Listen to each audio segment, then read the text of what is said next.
1 de cada 4 españoles sufre problemas de ansiedad. ¿Sabes cómo controlar los nervios sin tomar pastillas? ¿Qué beneficios tiene la meditación? Y hablando de estrés, ¿es verdad que provoca la aparición de las canas? ¿Qué otros mitos hay asociados a ellas? Nos los aclara la boticaria García. Científicos investigan nuevas causas de la obesidad. Pueden engordar los envoltorios de alimentos, algunas prendas de ropa e incluso las sartenes antiadherentes. Te sorprenderá el hallazgo. Y hoy en Saber Vivir preparamos sopa para entrar en calor.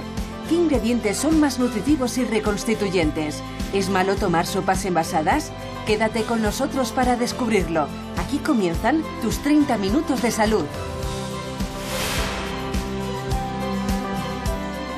¿Qué tal? Buenos días. Arrancamos una nueva semana con algo de inquietud en el terreno de la salud. Un joven de 20 años ha fallecido en Torrejón de Ardoz, en Madrid, a causa de una meningitis. No es el único caso reciente.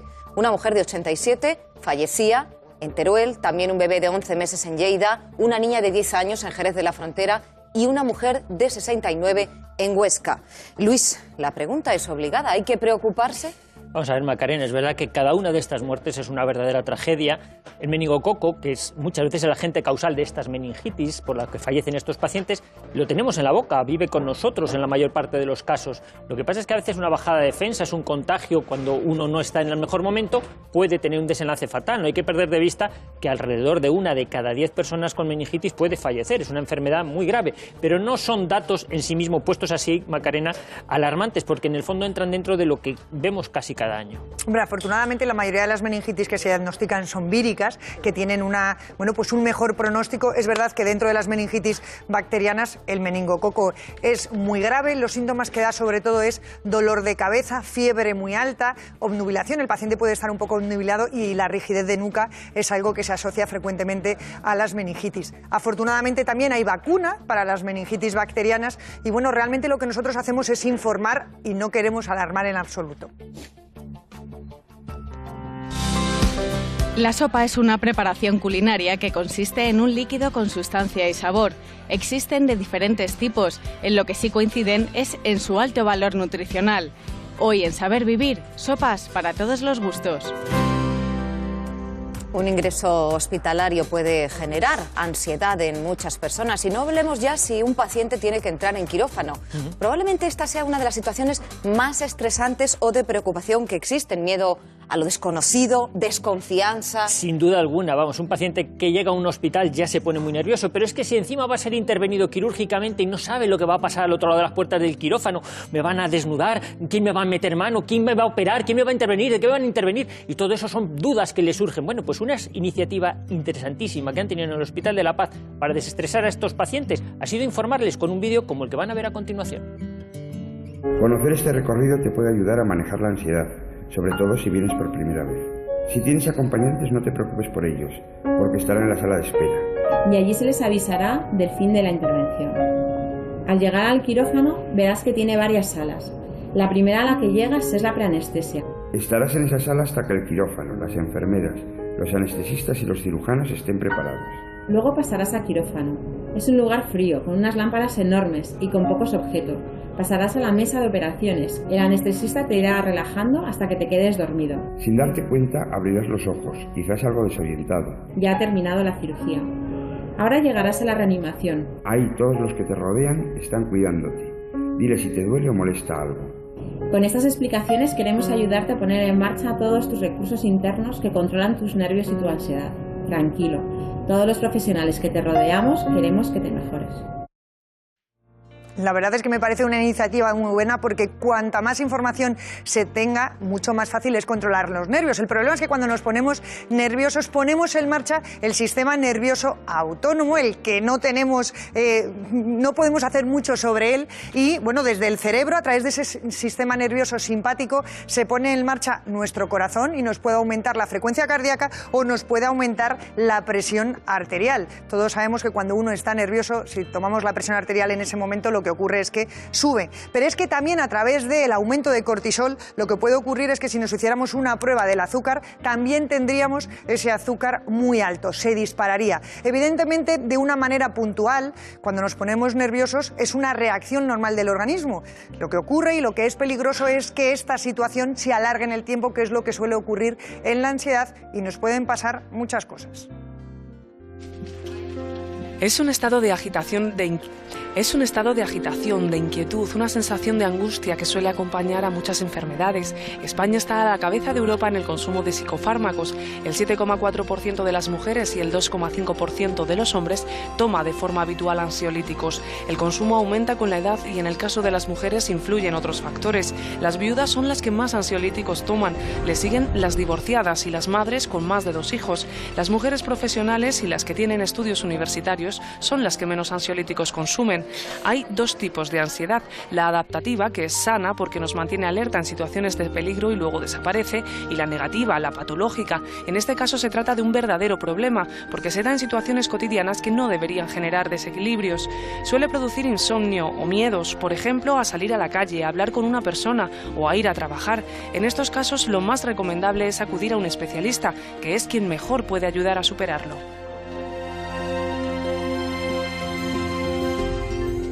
Y hoy nos acompaña en plató Mercedes Bermejo, es psicóloga, terapeuta de familia, directora de Psicólogos Pozuelo. Bienvenida. Hola, buenos días. ¿Por qué hay tantos casos de ansiedad? ¿Es porque acumulamos demasiada preocupación, porque no sabemos soltarla? Según el último estudio de la Organización Mundial de la Salud, dice que en los últimos 10 años ha incrementado la ansiedad en un 15%. Los motivos más frecuentes que generan ansiedad tienen que ver con el estrés, los ritmos de vida que llevamos, el mal uso o abuso de las nuevas tecnologías también, la falta de autocuidado, el no cuidarnos en nuestro día a día, el estar muy volcados a lo mejor en el ámbito profesional, olvidando la parte de ocio, la parte familiar y el tiempo libre.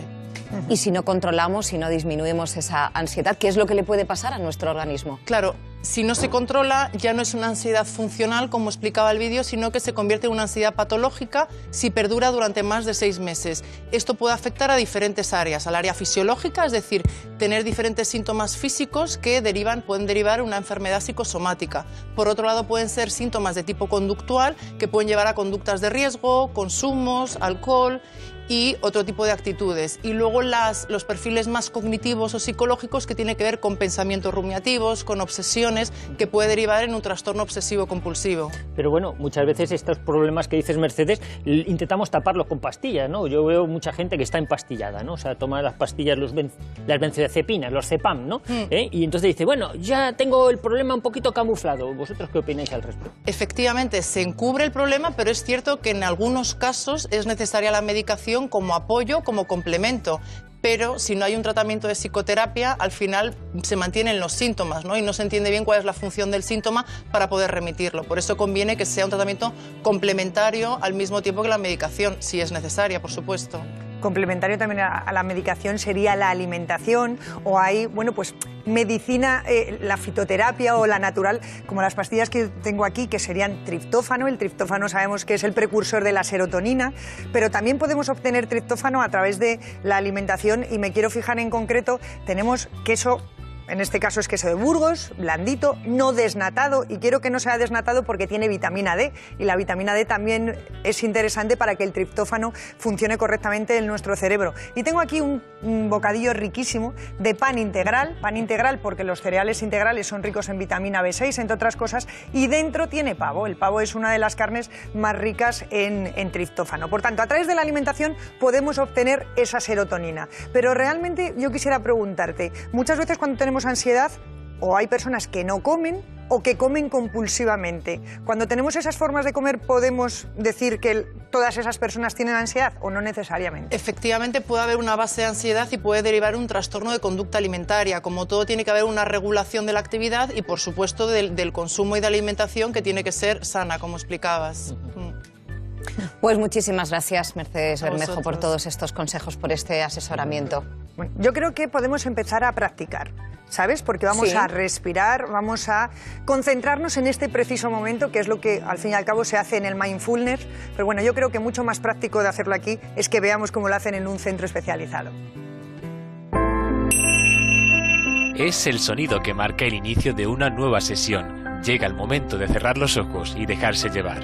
Quiero que notéis cómo está entrando y saliendo el aire en este momento. Se trata de un taller de meditación. Aquí los alumnos dejan a un lado su acelerado ritmo de vida y se centran en ellos mismos. La meditación es la habilidad de ser consciente de los pensamientos, de las sensaciones y de las reacciones que tenemos los seres humanos. Tiene relación con el manejo del estrés, con el manejo de la ansiedad y fundamentalmente aprender a no dejarse llevar por la tristeza o por la ansiedad. En esta ocasión practican mindfulness. Es una de las técnicas más populares para meditar.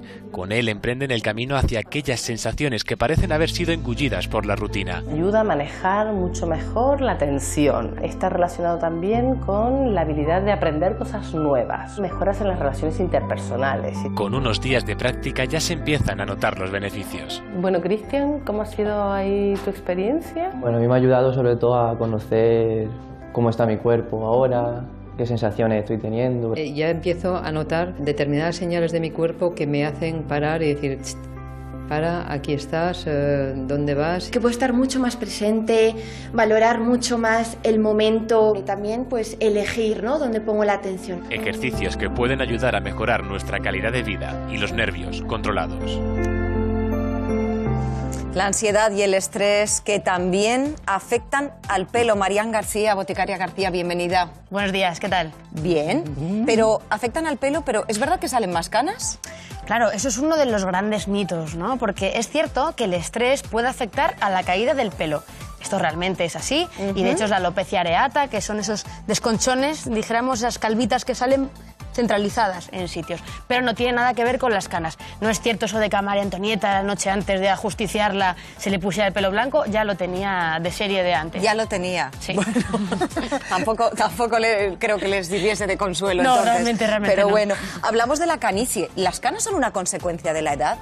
Sí, en este caso sí que es cierto, es consecuencia de la edad, también la genética influye, pero vamos a explicar un poco qué pasa ahí en el folículo piloso. Vamos a imaginarnos el folículo piloso con un señor al lado con un cubo de pintura donde tiene la melanina, ¿no? Y cuando somos jóvenes, pues ese señor pinta tranquilamente.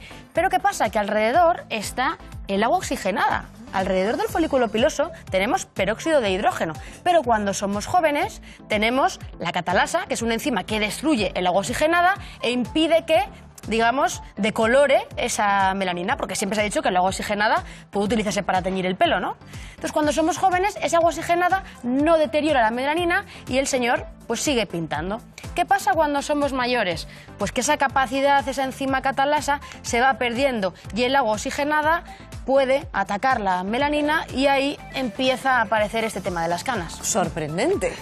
Lo que comemos influye en la calidad del pelo. Eso sí que no me puedes decir. Eso es que inevitable, no, sí. porque el pelo afortunadamente hay que nutrirle desde dentro. Pero hay ciertos mitos como que el brócoli o la cebolla, que son dos alimentos que a mí me encantan porque tienen una gran capacidad antioxidante, pero circula por ahí el que si comemos mucho brócoli y mucha cebolla, por esa capacidad antioxidante no nos van a salir canas. Bueno, lo primero que hay que decir es eso, que son fantásticos alimentos los dos y además los tenemos aquí en España. Es verdad que el brócoli y la cebolla ayudan a que esa enzima catalasa que se carga el agua oxigenada esté por ahí pululando, pero no significa que por comer más brócoli o más cebolla vayamos a evitar las canas. Simplemente hay que comerlos pues para tener los antioxidantes en su sitio, porque nada más. son alimentos buenísimos. Exactamente. Igual que tenemos berberechos y mejillones, son muy ricos en hierro. Sabemos que el déficit de hierro puede hacer que se nos caiga el pelo, pero también son muy ricos en cobre. Entonces también, si comemos mucho cobre, menos canas, dicen por ahí. Dicen por ahí. Es verdad que para el mantenimiento del pelo, el cobre, el selenio, la biotina y el zinc, que también lo tenemos en los berberechos, en los mejillones, en el marisco, por ejemplo, ayudan a que funcione normalmente. Es decir, si uno tiene déficit de cobre, pues es posible que tenga canas, pero si uno se alimenta perfectamente y toma de todo este tipo de alimentos, no por hincharse a mejillones un día, pues se le van a quitar las canas. Tampoco es así. Y por último, me fijo en otra vitamina, que sería la vitamina B12, que la tenemos en suplementos, pero que es muy fácil de obtener si tomamos alimentos animales. O sea, la carne, el pescado, los huevos son ricos en vitamina B12. En concreto tenemos aquí las sardinas en lata. ¿El déficit de vitamina B12, o sea, los veganos lo tienen claro, tienen más canas? Pues no, en realidad, vamos a ver, en realidad si tenemos un déficit de vitamina B12, sí, pero los veganos lo que pueden hacer es tomar el suplemento. No por ser vegano vas a tener más canas. Sí que es cierto que si no te suplementas, pero claro, los veganos como no toman ni siquiera leche ni huevos como los vegetarianos o los lactovegetarianos, pues claro, podrían tener ese problema. Así que bueno, si una persona es vegana, se toma suplemento de vitamina B12, que actúa también en el folículo piloso y sin ningún problema. Qué cantidad de mitos hay alrededor de las canas, ¿eh? En la farmacia también hay suplementos para retrasar el crecimiento de las canas, como este, por ejemplo. Sí, tenemos, por ejemplo, pues la ortiga, la cola de caballo que tienes en la mano y bueno, pues pueden servir para que funcione bien. Es un poco lo mismo. Si nos faltan esos minerales, esos nutrientes, podríamos tener más canas, pero realmente las canas, el problema que tienen es que es un proceso irreversible. Una vez que sale la cana, por mucho que te tomes, por mucho que comas, la cana no se va a colorar a no ser que utilices algún tinte por ahí de los que tiene Luis. Yo precisamente, esto es lo que sí que funciona contra las canas. Se llama tinte. El tinte siempre ha funcionado contra las canas. Me preguntaba si luego esto hace que salgan más canas, porque algunos creen, dicen que si utilizas mucho esto, si utilizas mucho de esto, luego resulta que te salen más canas. Y otro mito que existe, quiero que me los contestas todos, es el uso de las tenacillas o de la plancha. Qué chulas, ¿eh? A mí no me vale. Todas las mañanas. A mí no me vale, pero dice, es que te estás quemando el pelo, con esto y te salen más canas, no sé si será verdad o no. Y el del secador, que esto sí que lo utilizamos, y entonces dice, oye, si utilizas el secador muy caliente, también te pueden salir más canas. Y esto tal, no sé qué, puede ser, ¿ves cómo se me mueve el pelo? Sí, o las ondas, ¿verdad? Sí. Pues, ¿pueden salir más canas cuando se utilizan estos elementos? Bueno, vamos a empezar con el tinte que tienes ahí. ¿Qué pasa cuando utilizas tinte, Luis? Pues que se te olvida que tienes canas, ¿no? Si te pones un tinte se te olvida. Y luego cuando aparecen las raíces las ves y dices, madre mía, me han salido más por el tinte. No, te han salido más porque las tenías tapadas y no te acordabas de que estaban.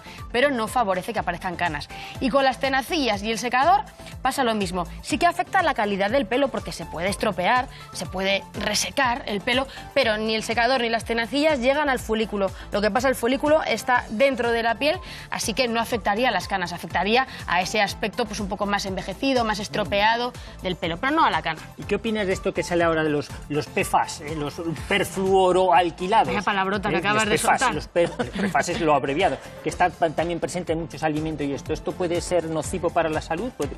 Los tenemos en envoltorios de alimentos y aquí tenemos 2 envases, champú y gel que pueden tenerlo. ¿Qué ocurre? Que realmente por la piel es muy difícil que se absorban. Sí que creo que es muy importante saber que los envases, esos tuppers que metemos en el microondas, debemos comprarlos siempre libres de estos compuestos y no en establecimientos que no nos ofrezcan garantías. Pero por el champú, los envases del champú, no hay ningún problema. Podemos utilizarlos y no vamos a tener esos problemas asociados al cáncer o la obesidad, pero bueno, ese tipo de cosas no hay problema con el champú. María, muchísimas gracias también por esta última aportación que nos viene muy bien, Ana, además, para abordar el siguiente tema. Claro, porque date cuenta que estos PFAS, con este nombre tan rarito que tienen, se encuentran en más sitios de los que creemos y se relacionan con muchas cosas, entre ellos con el exceso de peso.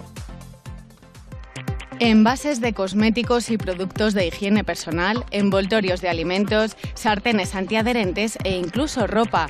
Aunque no lo parezca, estos productos podrían causar obesidad.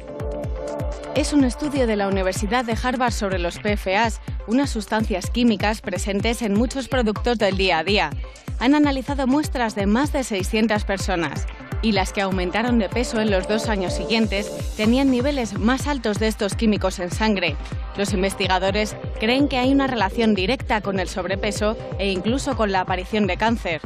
Al igual que los alimentos altamente procesados, otro reciente estudio de investigadores franceses y brasileños advierte de que el abuso de estos productos aumenta hasta un 12% el riesgo de tener un tumor maligno.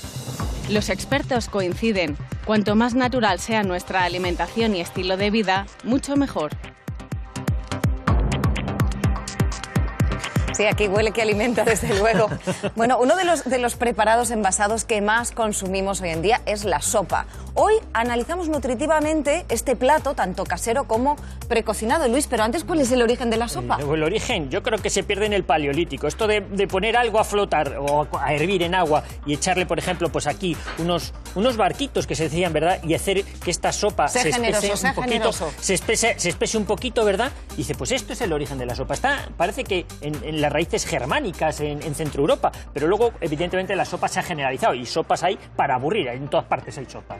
Además, de verdad, es decir, yo creo que es uno de los alimentos que se consumen prácticamente en todos los países, y en concreto nos vamos a ir hasta Francia para saber cómo cocinan esa sopa francesa. ¿Qué ingredientes lleva esta sopa tan típicamente francesa, Estefan? Bueno, por supuesto lleva cebolla, lleva mantequilla también, por supuesto, harina y queso emmental y pan para hacer una tosta. Y por el toque japonés yo le pongo un poquito de salsa de soja. ¿Te parece que empecemos a cocinar? Perfecto. Pues vamos para ello. Okay. Vamos. Empezamos por la mantequilla. No queremos que sea muy cocido con... Que esté enterita la cebolla. Sí, no marcado, es más bien como pochado. Luego vamos a añadir la harina para hacer como una base de bechamel. Cubrimos toda la cebolla con agua y dejamos cocer a fuego lento media hora. Et voilà.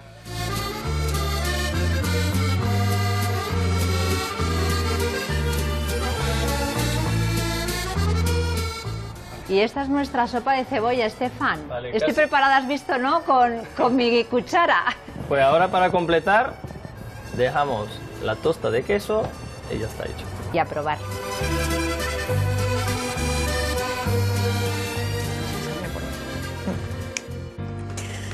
Pues hoy hemos invitado a la cocina de Saber Vivir a la doctora Raquel Nogués, especialista en dietética y nutrición del Centro Médico Tecnon de Barcelona. Bienvenida. Muchas gracias. Buenos días. Doctora, lo primero, hemos preparado una sopa de cocido, que es un clásico de sopa, con todos sus ingredientes. Aquí la patatita, la zanahoria, el pollo. Nutricionalmente, ¿qué nos aporta?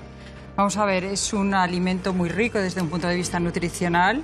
Nos aporta minerales, nos aporta vitaminas, nos aporta proteínas y otro elemento muy importante, nos aporta líquido y nos favorece la hidratación. Claro, digamos que el ingrediente principal de una sopa es el agua, por tanto nos va a hidratar muy bien. Yo tengo aquí 3 sopas, tenemos una con un color más oscuro, que es el caldo de carne, otra más clarita, que es el caldo de pescado, y otra que tiene otro color, digamos que un poco más verdecillo, que es la sopa de verduras. Simplemente por el color podríamos decir cuál es la más nutritiva.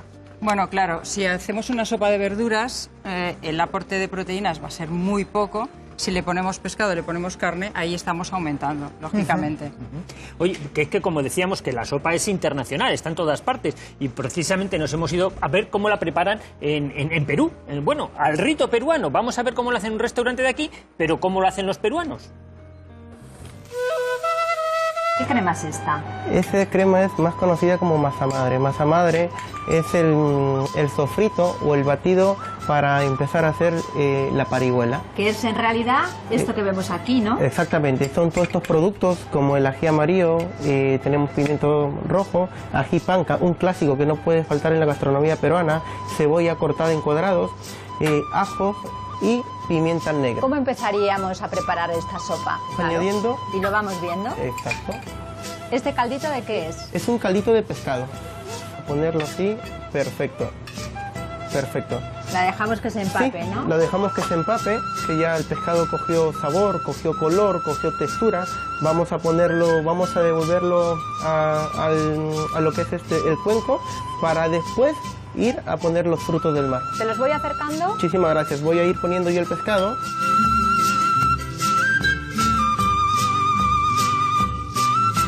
El ají panca es un producto peruano que no puede faltar en la gastronomía del Perú. Porque ¿le da qué sabor? Le da el sabor, lo que es color, ¿sí? Color, sabor, y le da un poquito de picor. Es una sopa que tiene mucha potencia, mucho fósforo. Es afrodisíaca, me dijiste. Exactamente, es afrodisíaca y más conocida como levantamuertos. Vamos a agregar a la parihuela un toque de vino blanco, importante, el vino blanco o chicha de jora. Y ya estamos. Y ya está, sí, está listo solamente para emplatar. Perfecto. Tiene una pinta estupenda, ¿verdad? Bueno, luego hay otro tipo de sopa que está con el día a día, con el ritmo de la vida que llevamos, pues es muy habitual, es muy práctica, es muy cómoda, la compras, la sirves, sí. Parece caldo casero, pero no es casero. Lo tenemos en diferentes versiones. Esta, por ejemplo... Claro, date cuenta que esta que tenemos aquí, pues es una sopa que lleva ciertas horas cociendo y muchas veces no disponemos de ese tiempo. Por tanto, vamos al supermercado y podemos comprar de Brick y vemos que tienen con 0% sal añadida, que eso es ahora, ¿verdad, Raquel? Diremos que son muy interesantes. Hay caldo de pollo, hay caldo casero, pero luego tenemos, pues echabas aquí la sopa de sobre, que tiene este aspecto, y si nos fijamos en todo esto blanquito, pues ahí hay mucha sal oculta. Tenemos... Esta es típica en los aviones. A mí me reconforta mucho en un avión pedir una sopa de estas. Que ahí habría que echarle agua, porque si no, malamente vamos a hacer sopa. O incluso tenemos sopa de lata. Pero Raquel, a la hora de comprar, ¿en qué nos tenemos que fijar en estas sopas? En estas sopas lo más importante, como has comentado, es el tema de la sal, porque suelen llevar muchísima sal. Tienes que contar que, por ejemplo, en una ración nos estamos tomando más de la mitad de la sal que deberíamos tomar en un día. Y esto es una cantidad muy importante. O sea que el principal ingrediente sería la sal, los potenciadores de sabor también, y luego el aporte calórico. Claro, realmente... Que aquí lo podemos mirar, mientras que en la sopa que hacemos en casa... Ahí está. La ventaja que tiene el tomar algo envasado es que, como por ley tienen que venir los ingredientes, los podemos mirar. Por ejemplo, esta de lata que tú has echado aquí, la última, mirando los ingredientes, la lata tiene 3 gramos de sal, veíamos antes. Sí. Por tanto, eso es mucho. Si tenemos que tomar al día 5 gramos de sal, ya solo con esa sopa nos estaríamos tomando más de la mitad. A mí lo que me gusta es que las sopas sean picantes, porque bueno, es un estímulo para descongestionar la nariz, y la prepara muy bien en los restaurantes chinos. Al rito chino, pues la sopa agripicante. ¿Ven cómo se hace? José, tenemos aquí todos nuestros ingredientes para hacer ¿qué tipo de sopa china? Es una sopa agripicante. Dependiendo de la zona en la que estemos en China, pues se le utiliza con más picante. Ajinomoto, azúcar, soja, sésamo, salsa de ostra, todo ello se va añadiendo en el wok. El jefe de cocina, Qian, es un experto. Dependiendo del gusto ya de la persona, se le puede añadir más picante o menos picante. Eso ya va en gustos. Y luego ya es dejar cocer, como estamos viendo. Es dejar cocer, y lo último que se termina es con el huevo. Esta sopa tiene un cometido, que es abrir boca, ¿verdad? Esto es para abrir apetito y empezar una buena mesa. La sopa se hace en 3-4 minutos, se termina. Pues a mí sí que me gusta esto de ello. Esto creo que de enriquecer una sopa así con un huevo, bien un huevo fresco o un huevo cocido, no sé, ¿tú qué opinas? Esto es una manera de aportar una cantidad de proteínas increíble. Podemos hacer con esta sopa un platito de sopa, y con un huevo se nos queda un plato único excelente un día que no tengamos apetito, que estemos resfriados, por ejemplo. Pero lo que tienes que hacer es ahora mezclar... Estrellarlo bien. Estrellarlo bien. A no ser que quieras preparar una sopa donde el huevo tenga que ir entero, como una sopa de cebolla, por ejemplo. Pero si no, para que lo podamos absorber bien y podamos aprovechar ese huevo, lo tenemos que mezclar así. Qué bien lo estrellamos. Buen truco. Sí. Es muy buen truco, y desde luego lo que está claro es que la sopa tiene que formar parte de nuestra alimentación del día a día, y además para la época del año en la que estamos, que hace frío, la sopa nos sirve para, bueno, calentarnos, y si la hacemos correctamente, para aportar pocas calorías y por tanto no aportar mucha grasa a nuestro abdomen. Porque sabemos que el exceso de grasa, sobre todo la abdominal, es la que se relaciona más con las enfermedades cardiovasculares. Por eso, en la revista del Club Gente Saludable del mes de febrero, el informe principal lo dedican a eso, a la grasa abdominal. Nos dicen exactamente, bueno, pues qué riesgos conlleva, y sobre todo, algo muy práctico, nos dicen cómo tenemos que medir ese perímetro de cintura para saber realmente si nos pasamos de 88 centímetros las mujeres o de 102 los hombres. Además, en la revista también hay una sección que es, bueno, la sección de saber comer, donde te dan trucos para saber cocinar de manera adecuada. La revista te va a llegar directamente a tu domicilio si te haces socio del Club Gente Saludable, y además te vas a beneficiar de otras muchas ventajas, como, bueno, pues tener acceso a más de 7.000 médicos especialistas que te van a atender con las mejores condiciones económicas y sin lista de espera. Por tanto, si quieres formar parte del Club Gente Saludable, solo tienes que llamar al 902 55 05 22, y si lo haces ahora en este momento y te haces socio, te van a hacer llegar las 30 claves para adelgazar de manera saludable. Por tanto, no lo dudes, coge el teléfono 902 55 05 22 o a través de la web en www.sabervivir.es. Aquí seguimos con la sopa en ebullición. Raquel Nogués, muchísimas gracias por tus consejos. Y nos vamos a fijar ahora en Serena Williams, la tenista, que acaba de ser madre y es ahora cuando ha hablado de las complicaciones que ha sufrido después del parto. ¿Se quedan con amigas y conocidas esta mañana? Era conocido que Serena Williams, de 26 años, estaba llevando un embarazo complicado. Lo que no sabíamos es que el parto también lo fue. 5 meses después del nacimiento de su hija, la tenista se sincera. Ha confesado que casi muere después de dar a luz. Tras la cesárea sufrió una embolia pulmonar que le llevó varias veces a quirófano. Estuvo cerca de 2 meses postrada en la cama. Hoy, totalmente recuperada, ese mal recuerdo forma parte del pasado. Su presente es ilusionante y se llama Olimpia.